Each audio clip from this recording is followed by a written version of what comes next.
E simplifique. Em dezembro deste ano, a Clarté Clínica Excelência com Carinho vai completar 5 anos. Para isso vai haver uma solenidade, uma festa, nós vamos estar presentes, mostrar para vocês como estivemos o ano passado, exatamente por essa época, na fase do Outubro Rosa, do Novembro Azul. E hoje eu vim antecipar esses cumprimentos e esses parabéns ao Dr. Marcos Dias Ferreira e também a toda a sua equipe por esse aniversário, esses 5 anos de muito êxito, não, doutor? Tudo bem? É verdade, tudo bem, Clóvis. Mais uma vez, uma satisfação te receber aqui na nossa clínica. Tu já é quase nosso sócio aqui, né? E isso é muito importante para nós. Sócio fundador. Sócio fundador, é verdade.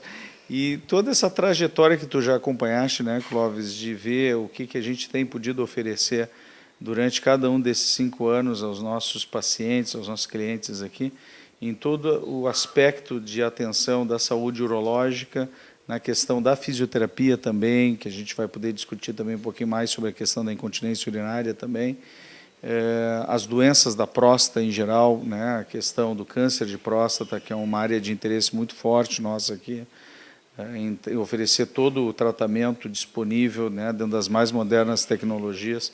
Da mesma forma, as questões relacionadas à saúde da próstata como um todo, as doenças benignas, o crescimento benigno da próstata e a própria inflamação da próstata, também as prostatites, né, como muitas vezes afetam os nossos homens aí de forma tão importante. Muitas são crônicas, não? Muitas são crônicas, Clóvis, muitas são inclusive assintomáticas, né? Tem tantos pacientes que têm prostatite que acabam descobrindo por um exame, por outro motivo, né? Uma ecografia eventualmente para detectar, ou na busca de detecção eventual de um câncer de próstata por um PSA alterado, por um exame de sangue alterado, e quando vê, descobre que, na verdade, não havia câncer, havia sim um processo inflamatório na próstata. Isso pode ter acontecido com o Steven Tyler, que é o vocalista líder da banda Aerosmith, que teve que cancelar o concerto que faria no Rock in Rio e também em outros locais, porque ele foi acometido de um extremo mal súbito, em função, dizem, de um câncer de próstata. Quais foram os sintomas que ele sentiu? Ele não conseguia urinar e estava usando também uma sonda. Então, isso impediu com que ele prosseguisse. Agora, isso pode também, de repente, não ser câncer de próstata, não?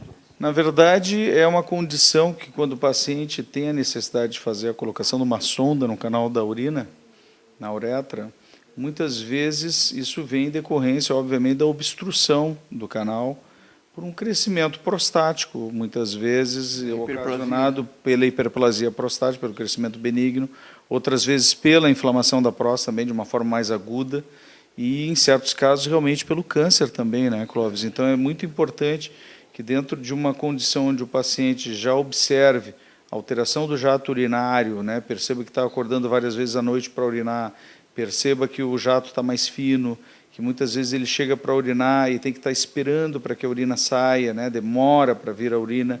Muitas vezes o jato urinário sai também de forma intercalada, né, de forma intermitente, ele urina um pouco e para, outro pouco e para.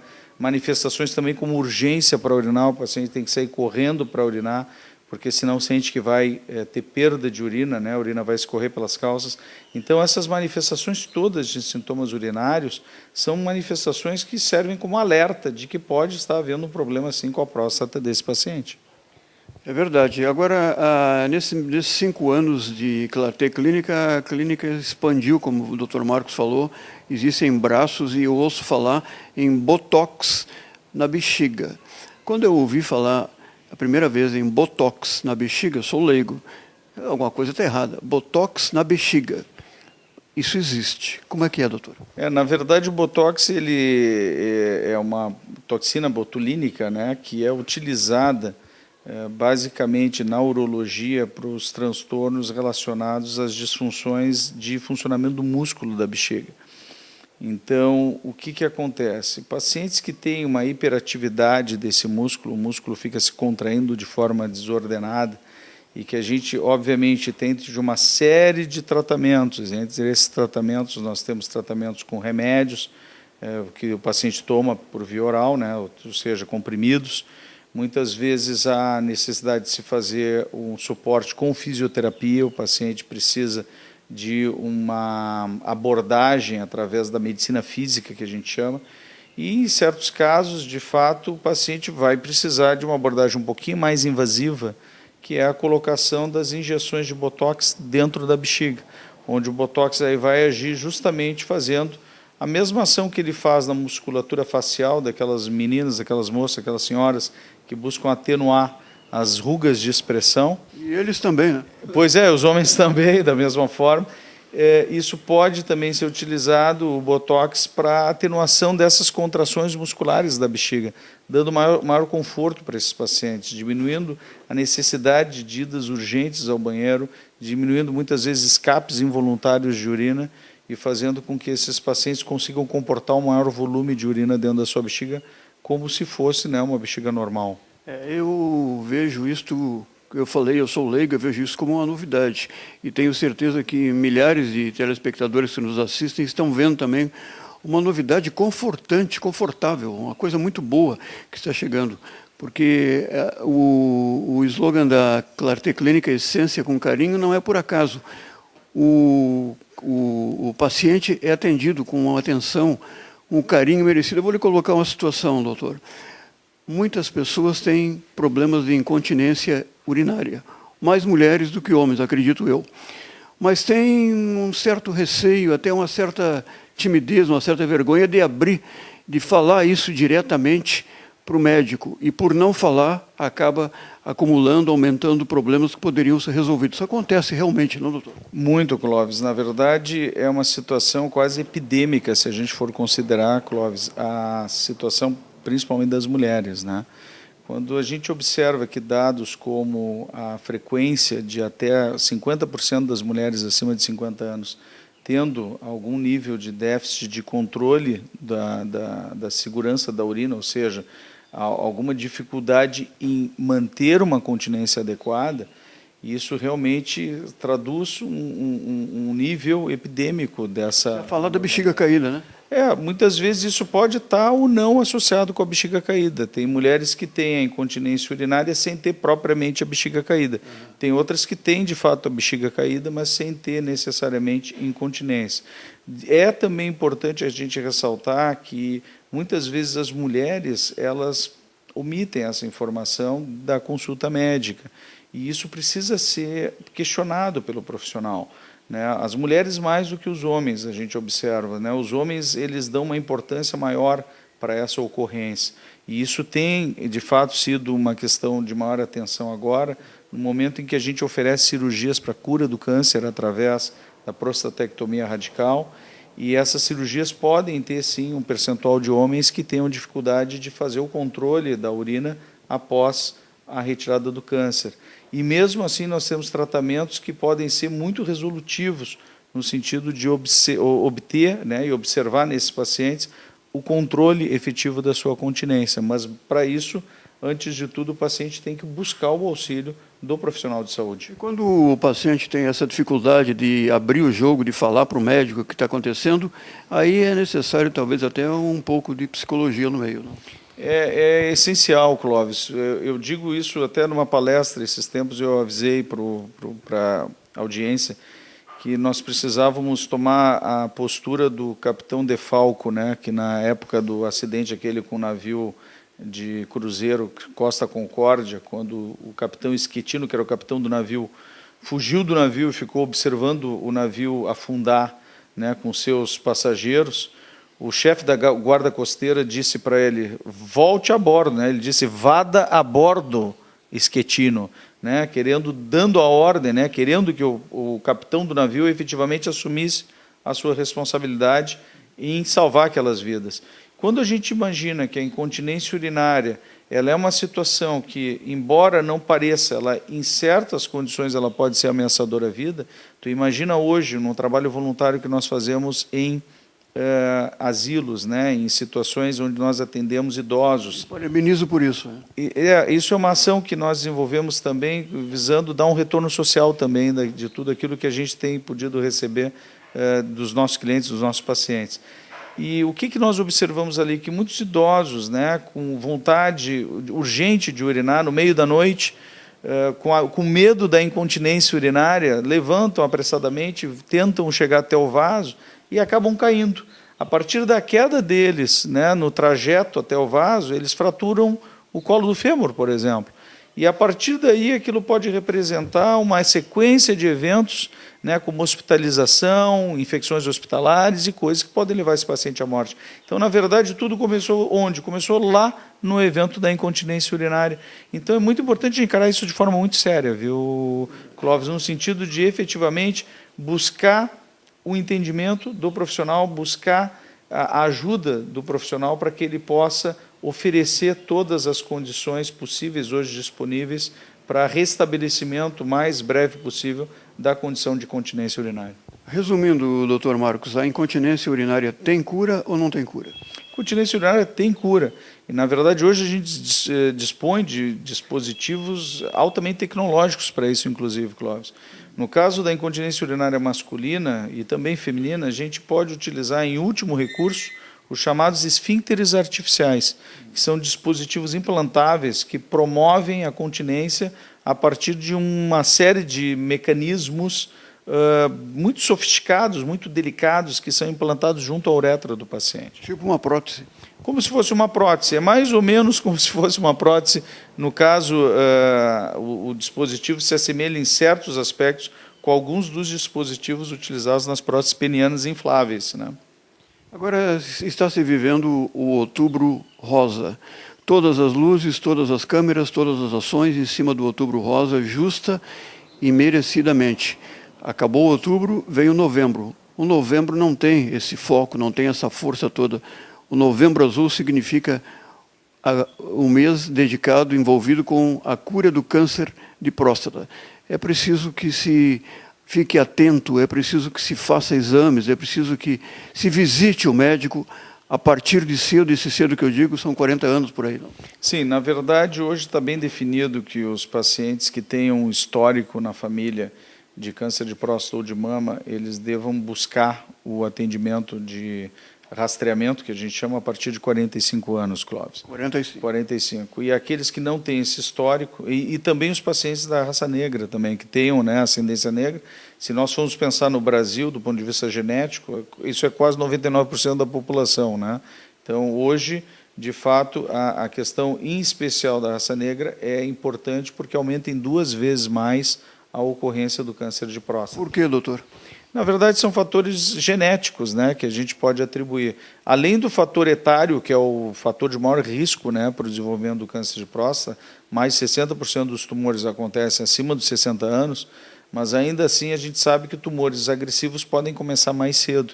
Então, por isso a importância do que a maior parte das sociedades internacionais, Sociedade Americana de Urologia, Sociedade Europeia de Urologia, ambas eu faço parte, todas utilizam o limite, né, o que seria a idade de início de avaliação a partir dos 50 anos, com a ressalva de que esses grupos de risco devem começar aos 45. É o preconceito, eu falo do preconceito que derruba, que mata pessoas, enfim, que pode ser evitado.